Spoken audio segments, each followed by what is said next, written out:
everyone. Welcome to lecture number 15 of GE 103. So today we'll discuss chapter 6, this is decision making and branching. So I'm skipping chapter 5 for now because first I will complete chapter 6 and chapter 7, and then I will again come back and discuss chapter 4. So you can also follow the same sequence. After reading chapter 3 and 4, you can directly start reading from chapter 6, and chapter 6 will be very easy for you because whatever written in chapter 6 it's already discussed. Basically it is the decision making and branching, or you can say if else statement and switching. Only these two statements are discussed in this chapter, so everything related to this chapter is already discussed.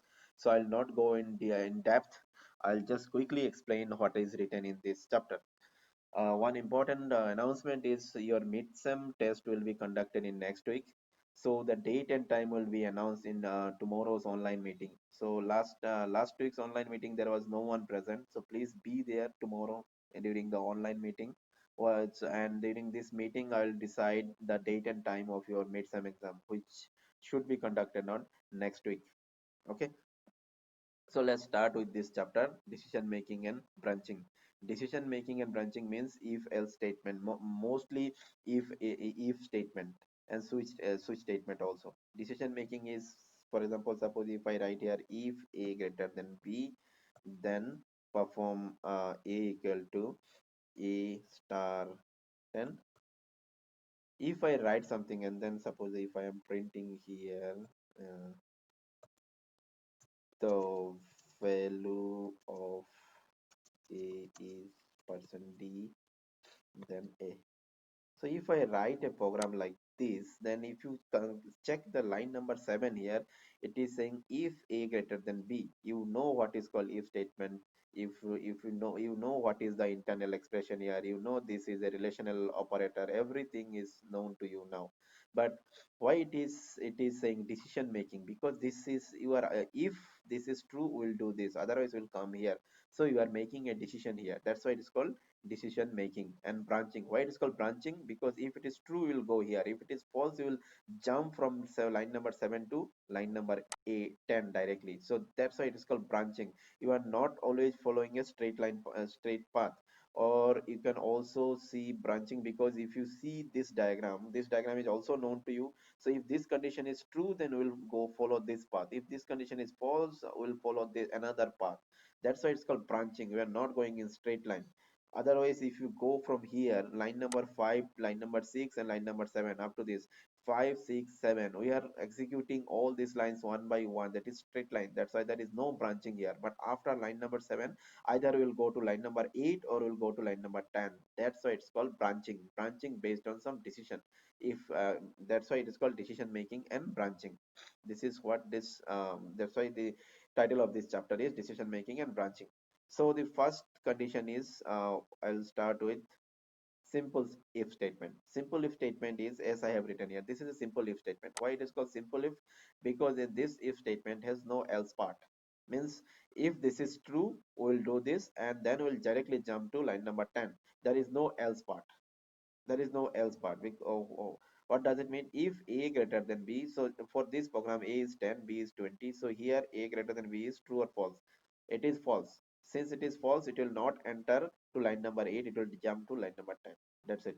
But if it is true, then it will first go to line number 8. It will execute it, and again it will go to line number 10. So in simple if it is either it is true or false, it will execute 10, because there is no else part. But the only difference is if it is true, then it will also execute line number 8 and then go to line number 10. But if this condition is false, it will not go to line number 8. From here, from line 7, it will directly jump to line number 10. This is called simple if statement. So one very important point that I am ignoring from almost last 5 lecture is, every time I'm taking some values here, a equal to 10, b equal to 20, like this, I am not using the scanf function to take values.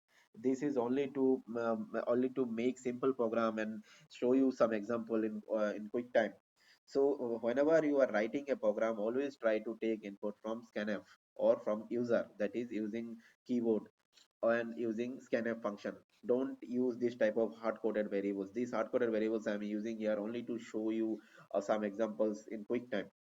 Okay, so don't use this every time. Whenever you want some variable, you want some values, better take input from scanf, through scanf.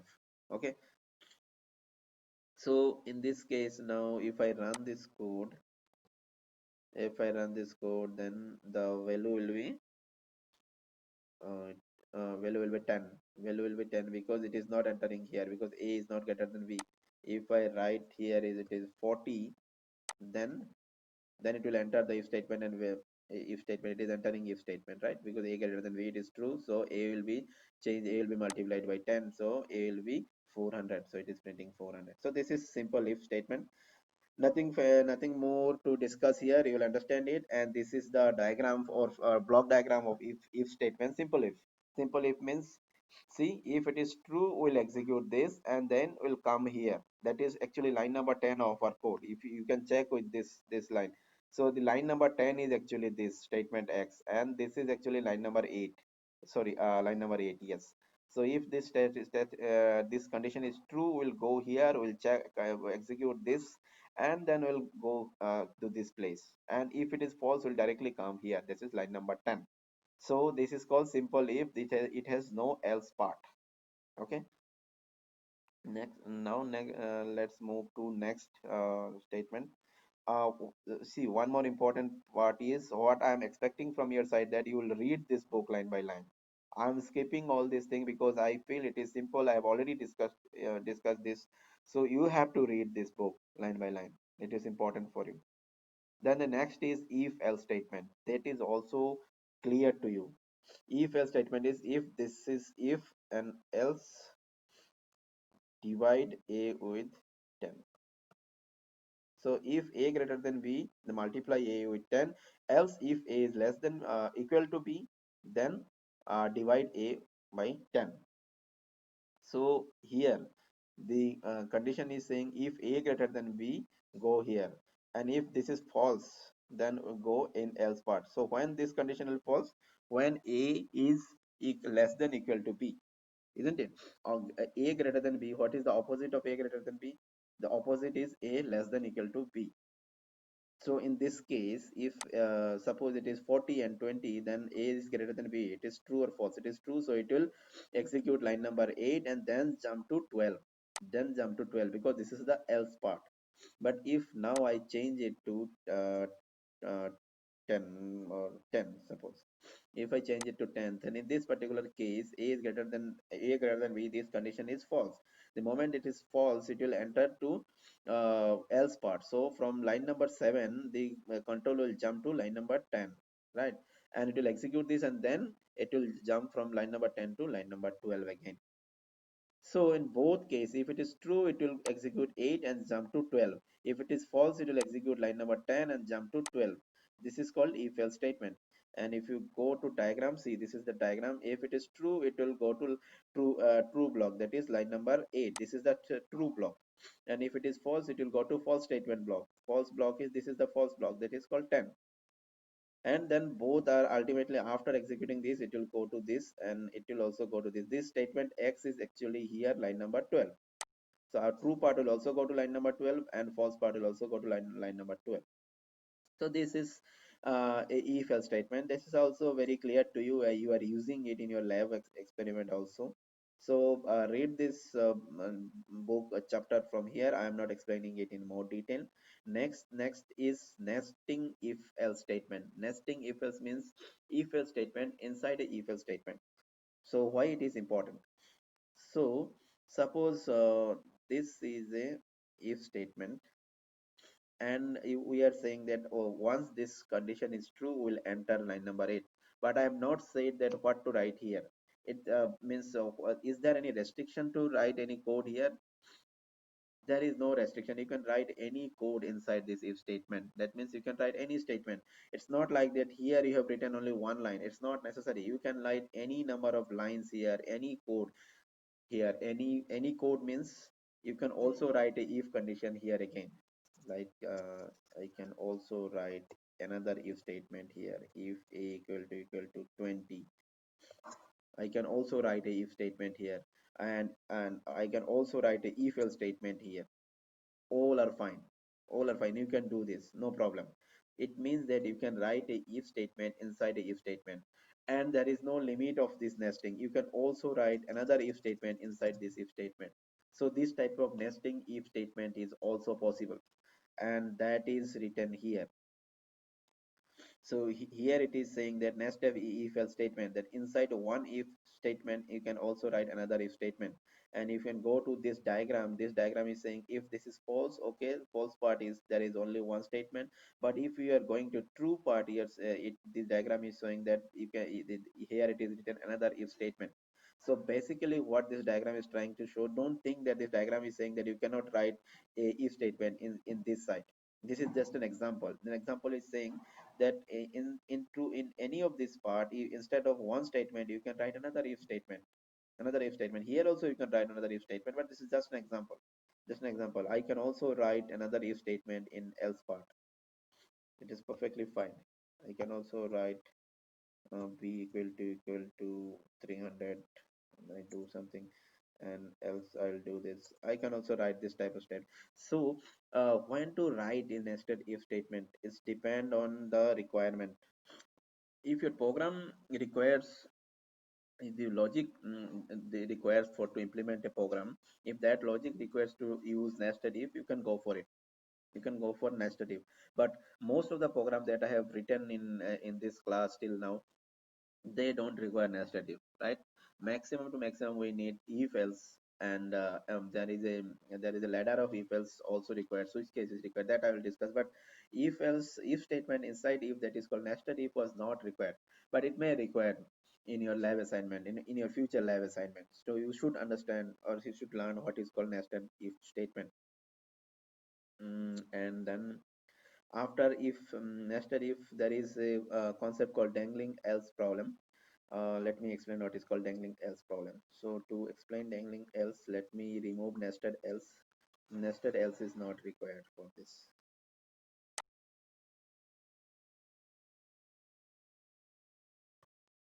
So from the beginning of this lecture, what I have uh, uh, discussed, or what I have shown you, that every time whenever you write a if statement, you should use these curly braces, right? But actually these curly braces are not required if you have written only one single statement inside this if you have written two statement like this, a equal to a star, and then if you write a equal to a minus 10. If you have to, if you need to write two statement inside this if part, or inside this two part, or inside in false part also, if you want to write two statement like a equal to a minus b, okay, in these cases you need curly braces. That is true, that is true. But why I was not explaining this point before, because I want you to use curly braces even for single statement, because this is a good programming practice. Because who knows, maybe after few days you may need to add some more lines here after line number 8. That's why I have not explained this part, but actually this is a point that is also need to be remembered, that if your code, your program has only one line in if and only one line in else part, then in this case is these curly braces are not required. We can remove these curly braces also, see, and also your code will run. See, this is not a mistake, this is not an error, this code will easily run. Okay, let me run this code for you. See, this code is running, and it is working perfectly. Why? Because if your is this statement, or you can say, if I go back to this diagram, so if your this statement has only one statement, that means only one line. One line means this semicolon. If you in this line, if you write two sentence like this is false. This is false, because in C this is not one line, this is two line. Maybe in this editor you are editing, here it is one line, but actually after semicolon it's considered another line, or you can say another statement. So only one statement can be written without curly braces. So this is perfectly fine. You can use this type of thing also.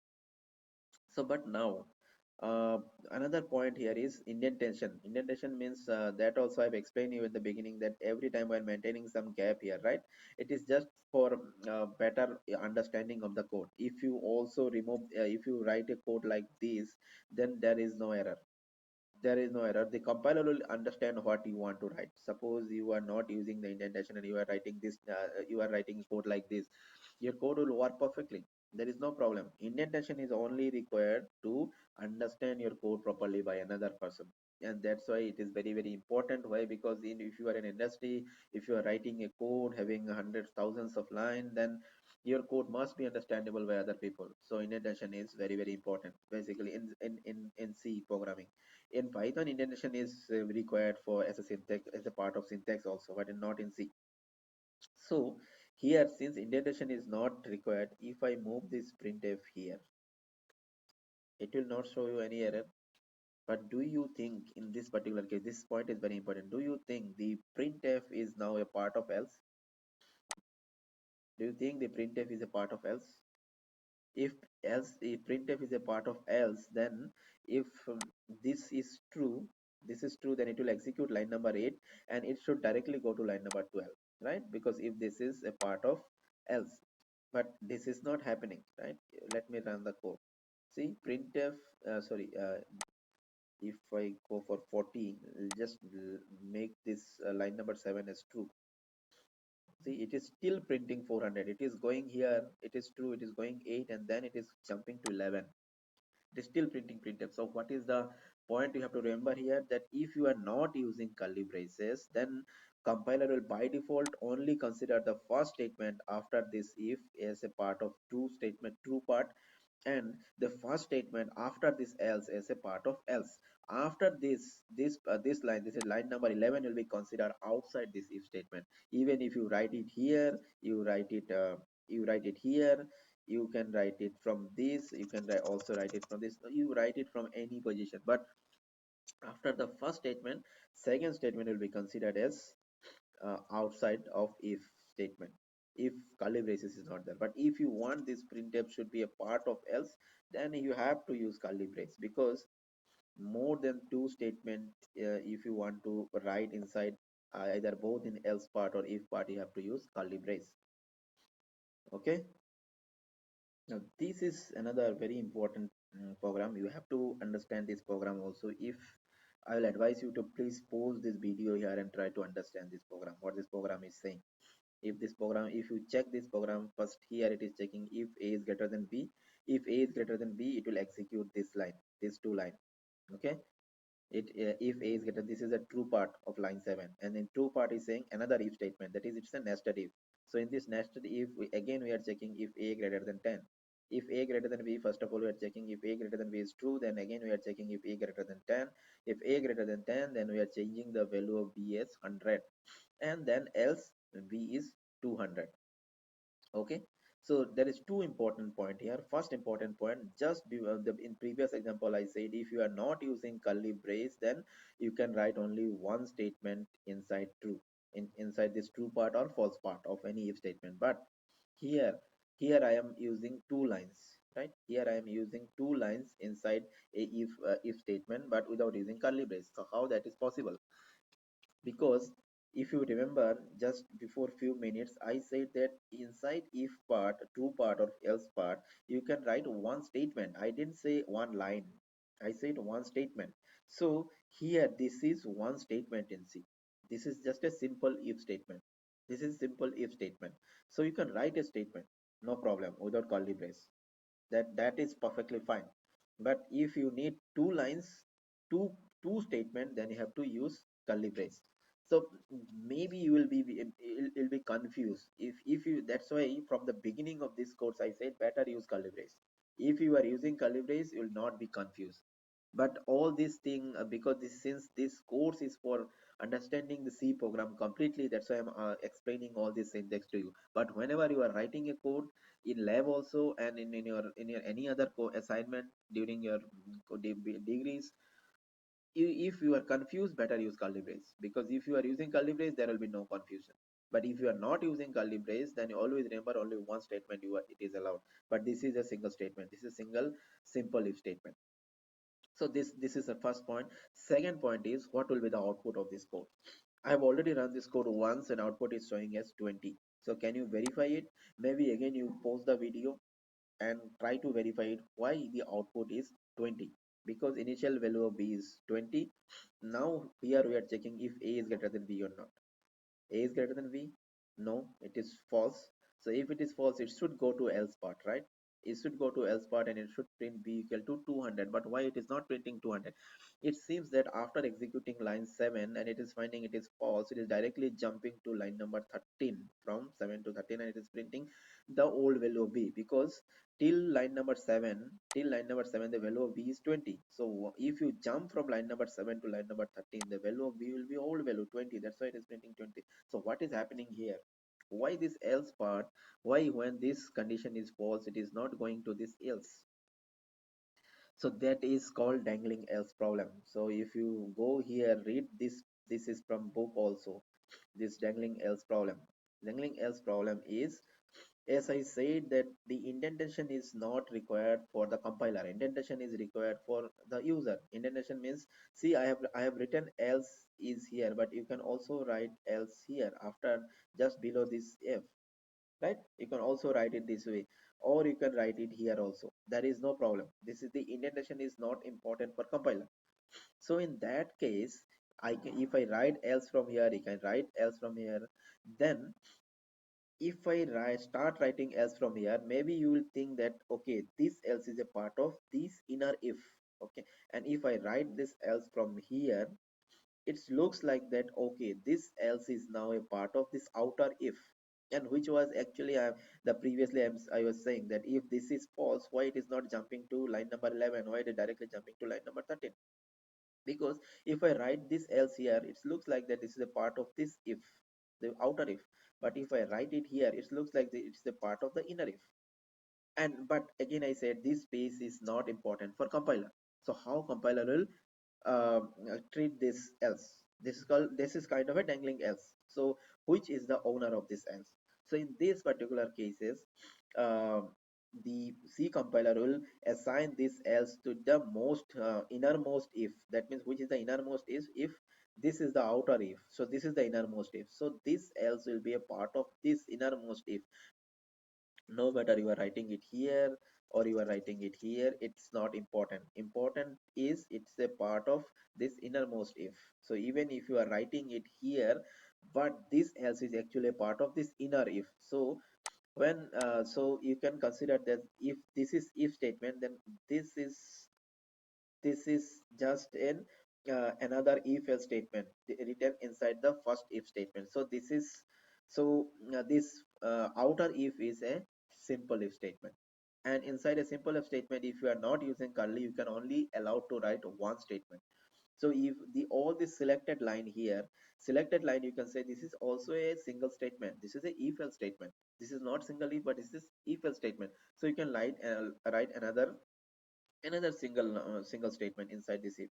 So that's why the point is important. So even if you write in this format, this is the only the true, this is a single statement, it is written inside the true part of this if. And this first if, that is the outer if, is a simple if, that it has no else part. It has no else part. That's why in line number 7, when you are comparing a greater than b, when the statement is false and it is a simple if, so it is directly jumping to line number 13. Okay, it is directly jumping to line number 13.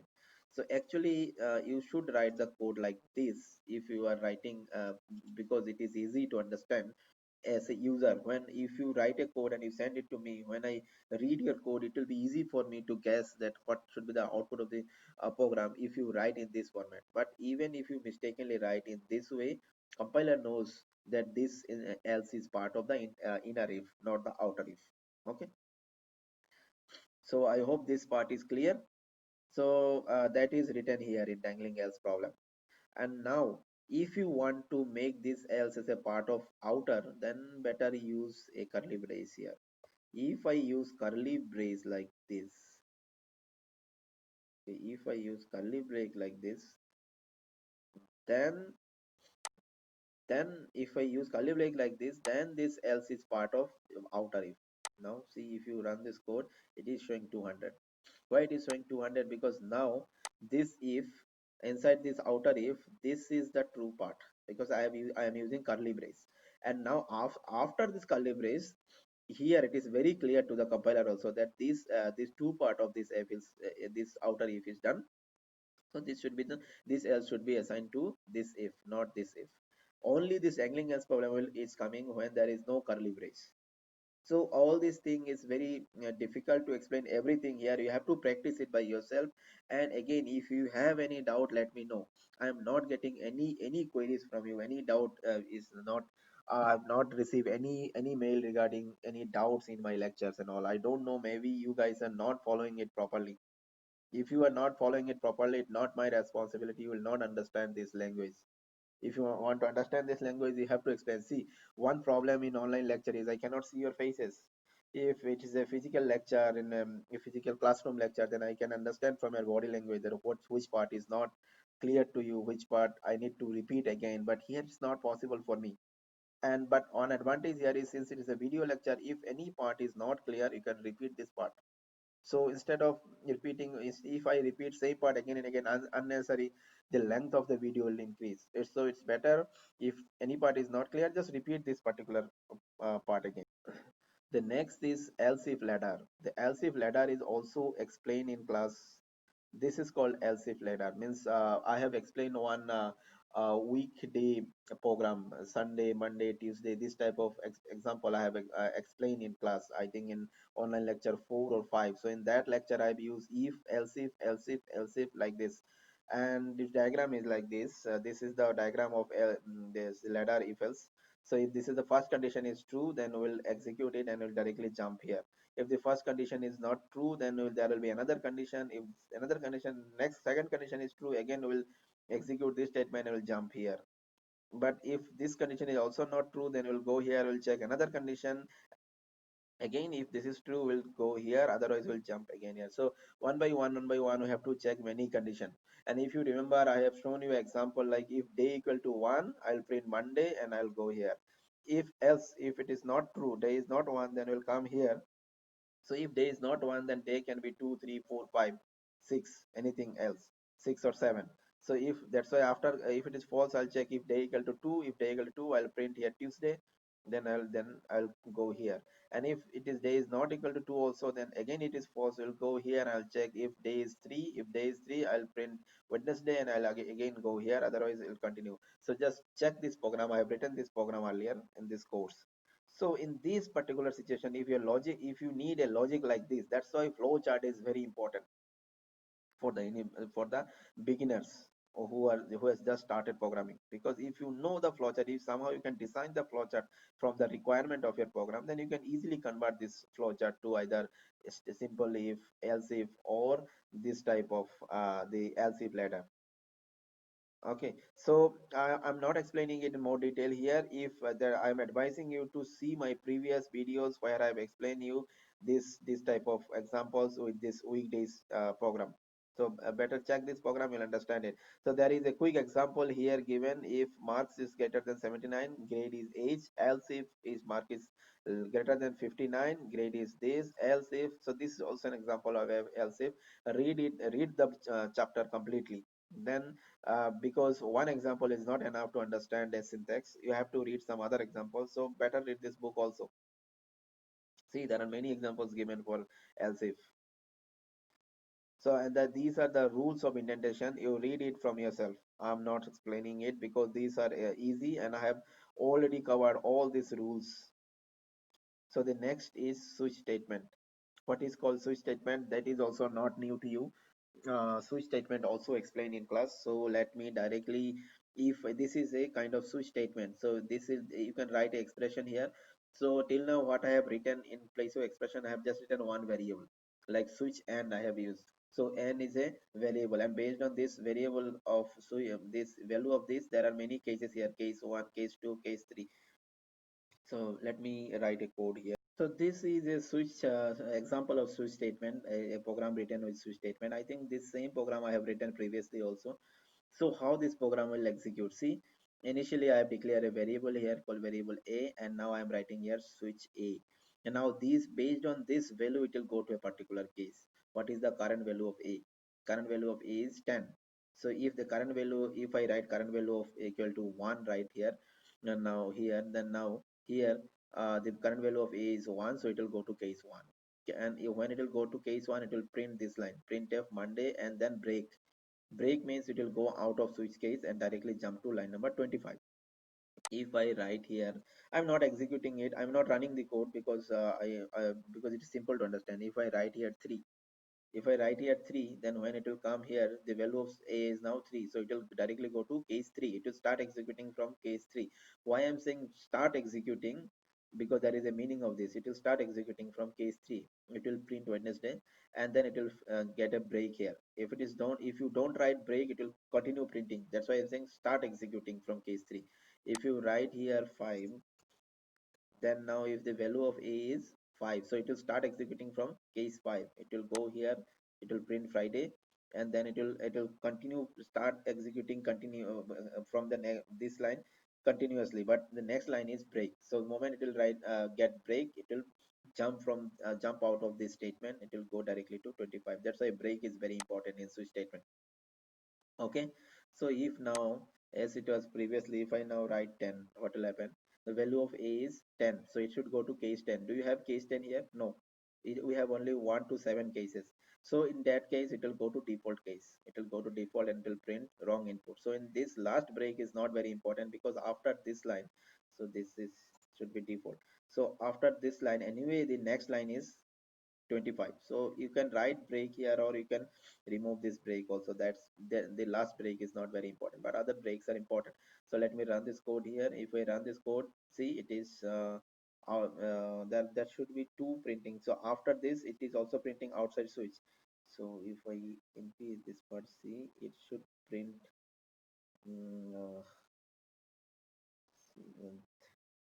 see, now it is showing these 2 lines. First of all, it is printing wrong input, and then it is printing outside switch. Outside switch is printing because the last line here is after switch statement, there is a line written for outside switch. So maybe if I remove this line, then I can reduce this part also. And because this is important for you to understand the switch statement only. So now if I run, it will only print wrong input. Okay, but if I write here 3, then what it will print? It is printing Wednesday, because it is start executing from 3. Why I'm saying start executing? Just try to remove this break. Now what do you think, what it will print? Just run it. It will print Wednesday and Thursday both. See, Wednesday, Thursday, both it is printing. Why it is printing both? Because the value of a is 3, so it will start executing from case 3. It's not like that it will only execute case 3. It will start executing from case 3. So it will first print Wednesday, then there is no break, so it will keep on executing. So next is Thursday, and then after Thursday it is getting a break, so it will come out from this switch statement. So that's why break is very important. So sometimes maybe you can ignore break, but that is completely based on the requirement. If the requirement is that if a is 3, you should print Wednesday and Thursday. If this is the requirement, then you should not use break here. So use break according to your requirement, but the default setting is this. So that's why when you go to this code here for switch, it is written an expression here, then the value every then the block, and then break. Okay, one more thing, it is not necessary that you can write only one statement here. You can write multiple statement here also. You can write a equal to a plus a, there is no b variable here, a plus 30. This is perfectly fine. And remember another important point, in case of switch, if you are writing multiple lines like this, you no need a curly brace like this type of curly brace is not required in inside any case. Inside the case, if you write something here, unless before starting another case, everything you will write here will be part of the first case. Okay, if you write how many lines you write here from here, it will be part of this case before, unless the another case starts. So before, in the middle of this, whatever means in this part, whatever you line will be whatever you write here will be considered a part of case 2. So the curly braces is not required but this curly brace is very important. You have to write this curly brace. Okay, and one more thing here is expression. It is written here expression, but here I have written only variable. Instead of this, you can also write a variable a plus 2. You can write this. You can, so now this is not not more a variable, this is an expression. This is also possible. So basically what switch do, first of all, it will execute this expression and find the value, and then based on this value, it will start and go to a particular case. So now what is the initial value of A is 2, A is 3 now, right? In file line number 5 we have assigned A is 3. So now A plus 2 is 5, so it will go to case 5 directly. It will go to, it will print Friday. Let me run this code for you. See, it is printing Friday. Okay, so this part is clear. Another thing I am explaining, so what this value of k, this can be the value of case. The value of this case should be either integer, that is 1 2 3 4 5 6 like this, or it can be character also. Character means here, if I use a character like this, instead of this, if I use character a equal to a, suppose I'm using a variable here, so maybe better use some other variable. For one variable, one is a. So suppose if I use it here like this, so now you cannot use 1 2 3 4 like this, because this is a character variable. So here you can use this type of, this is also perfectly fine. When in place of case, either you can write a character or you can write a integer. So you can also write a code like this. If I run this code, it will again show you Monday. So that so this error is coming because of this line, because a is not an integer now. Let me remove this line, then there will not be any error now. This is a perfectly fine code. See, if I run this code, it is printing Monday. Okay, so both is allowed here. In case of here, in case value of this case, you can use either integer or character. If you are using character, then actually it is based on this value of this type of this. If this type of this is integer, then you should use integer here. If the type of this is character, then you should use character. So instead of this, if I use here character b, then the value of this character variable 1 is b, then it will print Tuesday. See, it is printing Tuesday. So I hope this switch statement is also clear to you. If you go here, you'll see this is the block diagram of switch statement. Try to understand this block diagram by yourself and then read the complete chapter. I think there is almost everything written in this chapter. I've explained you. Rule of if switch statement, you read it by yourself. All the rules I have already explained you. So after this switch statement, this is the operator. So this operator is a short form of if else statement that I have already explained you in last class. So read it again by yourself, you'll understand it. But it is a part of your course. Don't skip it. Okay. And then I think the go to statement, you can skip go to statement. Go to statement, you can read it once, but I'll advise you not to use go to in your program. Go to statement, it means like you can jump from your code from any position to any other position. So you can read it once, check one example, but I'm advising you not to use go to in your program. Always use either if else or for or a looping statement. Okay. And then after this, see, this chapter is completed. So for next class, I'll go to chapter 7, and after completing chapter 7, I'll go back and explain you chapter 5.